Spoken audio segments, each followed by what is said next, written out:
పెద్ద ఎత్తున అవినీతి జరిగిందని అక్కడికి వెళ్ళాను అధ్యక్ష. అదే నేను చేసిన నేరం. ప్రతిపక్ష నాయకుడిగా నాకు అధికారం లేదు.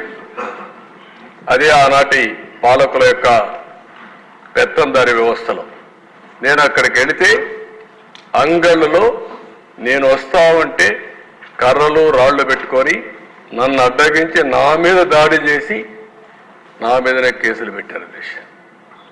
నా ఒక్కరి మీద కాదు అధ్యక్ష, అక్కడ 6 కేసులు మీరు ఒకసారి చూస్తే అంగళ్ళ సంఘటనలు 6, పొంగునూరు సంఘటనలు 7, మొత్తం రిజిస్టర్ చేసిన కేసుల్లో 286 మంది నిందితులు చూపించి అదర్స్ అనే పేరు పెట్టి 490 మంది అదనంగా కేసులు చేర్చారు దిశ. ఒక పెద్ద విచిత్రమైన పరిస్థితి. ఒక కేసు పెడతారు, 10 మంది ఎఫ్ఐఆర్ వేస్తారు, ఒక 5 మందిని వేస్తారు, అదర్స్ అంటారు.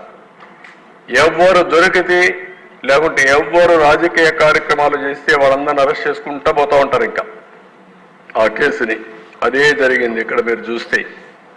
మొత్తం ఎఫ్ఐఆర్లో మీరు చూసినప్పుడు ఒక నెంబర్, కొత్తగా చేసినటువంటి నిందితులు ఇంకొక నెంబర్, అరెస్ట్ చేసింది ఒక పక్క, ముందస్తు బెయిల్.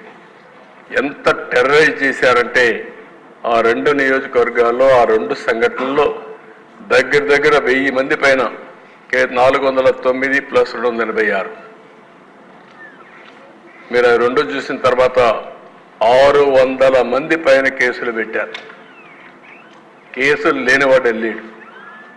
చాలా మంది నెల, 2 నెలలు, 3 నెలలు, 6 నెలలు జైల్లో ఉన్నారు. ఎక్కడెక్కడో వెళ్ళిపోయి యాంటిసిపేటరీ బెయిల్ వచ్చిన తర్వాత తిరిగి వచ్చే పరిస్థితికి వచ్చారు.